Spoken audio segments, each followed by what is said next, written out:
Lep pozdrav vsem skupaj na današnji novinarski konferenci, kjer bom skupaj s koalicijskimi partnerji predstavila spremembo zakona o planinskih poteh. Jutri bo minilo 128 let od ustanovitve Slovenskega planinskega društva, zato je danes pomemben dan za planinstvo na Slovenskem. Kot velika ljubiteljica in redna obiskovalka gora ter dolgoletna planinska vodnica Planinske zveze Slovenije se v gorah redno srečujem s problematiko vzdrževanja in obnove planinskih poti.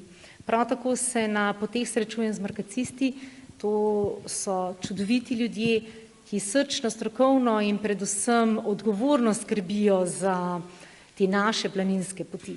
Skupaj pogosto ugotavljamo, da so določene planinske poti vzorno vzdrževane in urejene, druge pa prav nasprotno. Najpogostejši vzrok za poškodovane in neurejene poti so plazovi, podori, vetrolomi, žled in podrta drevesa. Urejenost planinskih poti pa je odvisna še od njihove zahtevnosti in izpostavljenosti, njihove obremenjenosti, predvsem pa razpoložljivosti, usposobljenosti in opremljenosti markacistov.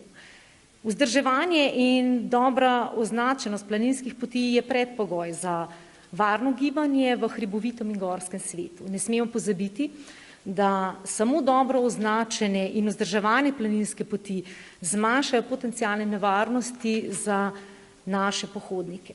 Posledično pa tudi razbremenijo tudi reševalne službe.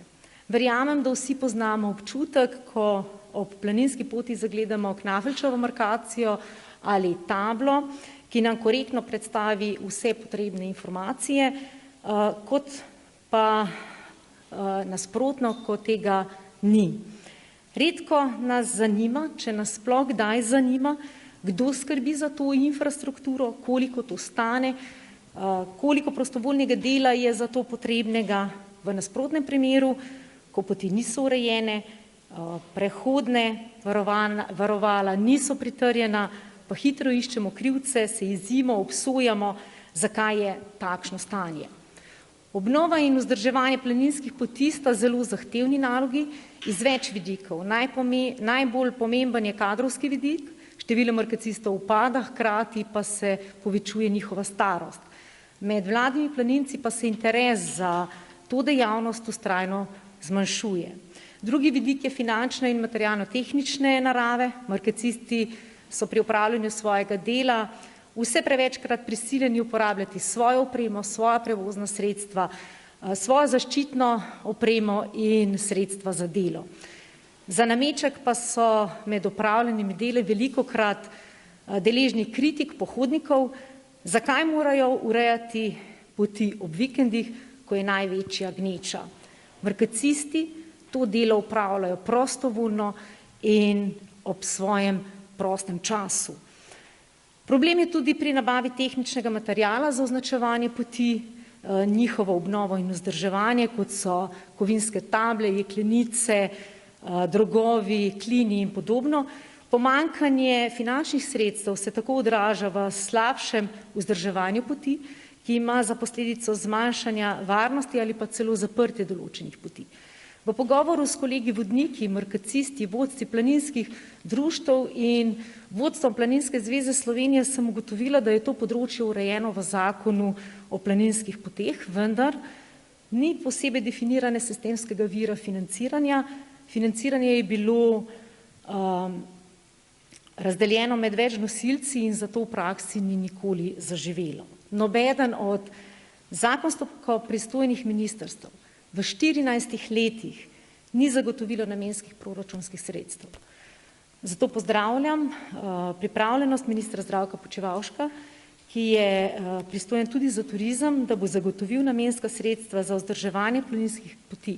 Minister Zdravko Počivalšek je edini minister, ki je do sedaj prepoznal pomembnost ustrezno vzdrževanje planinske infrastrukture za ohranjanje planinstva na Slovenskem in razvoj gorskega turizma. Dogovorili smo se, da bo ministrstvo pristojno za turizem na letni ravni zagotovilo 400 000 evrov.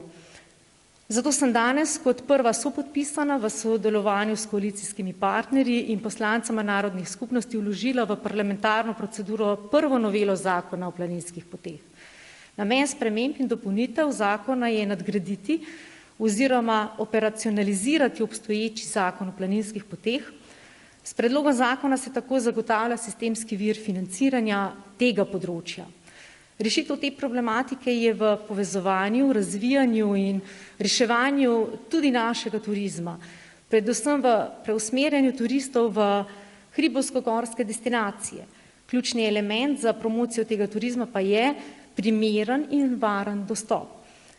Turisti pohodniki se bodo raje odločali za planinske destinacije, če bojo imeli varne, vzdrževane in urejene poti. Turistični trendi kažejo, da bo naše hribe in gore obiskalo več turistov, pohodnikov. Z urejenostjo planinske infrastrukture jih v Sloveniji lahko zadržimo tudi po več dni. Planinstvo kot turistična panoga pa ima hkrati zelo velik multiplikativni učinek, kar pa bo v času po covidu ključnega pomena za naše celotno gospodarstvo. Zato se s predlogom sprememb zakona težišče financiranja, vzdrževanja in obnove planinskih poti prenaša na ministrstvo zadolženo za turizem, kar se navezuje tudi na strategijo obnov planinskih koč in domov. Bistvo predloga spremembe zakona pa je v neposrednem državnem proračunskem financiranju usposabljanj in izpopolnjevanj markacistov, nabavi njihove osebne in zaščitne opreme, sredstev za njihovo delo, materialno-tehničnih sredstev, orodja in transporta. Neposredno proračunsko financiranje pa je omogočeno tudi lokalni skupnosti za poti na njihovih območjih. Na tej točki moram jasno poudariti, da sem se za spremembo zakona odločila izključno zaradi tega, ker želim, da imamo varne in vzdrževane planinske poti, da se razvija pohodniški turizem, da se zagotovi pregled in učinkovit sistem usposabljanj in izpopolnjevanj markacistov, da se jim omogoči individualna nabava osebne in zaščitne opreme, ne pa uniformiranosti, in da se vsem skrbnikom planinskih poti zagotovijo zavarovanja in ustrezna sredstva za njihovo delo. Predvsem pa želim in hočem, da se obstoječi sistem prostovoljstva na tem področju še naprej ohranja in razvija. Vsaka profesionalizacija bi porušila današnji obstoječi sistem. Od Planinske zveze Slovenije kot krovne organizacije na področju planinstva pa pričakujem, da bo v skladu s svojimi obveznostmi in kompetencami poskrbela za hitro, strokovno, učinkovito in predvsem korektno realizacijo. Ponavljam, sredstva so namenjena predvsem za obnovo in vzdrževanje planinskih poti ter za materialno-tehnično pomoč markacistom, ki bodo to delo še naprej opravljali prostovoljno. Tudi na ta način jim moramo pokazati in dokazati, da cenimo njihovo delo, da niso prezrti in da je njihovo delo izjemnega pomena za celotno našo družbo. Hvala za pozornost.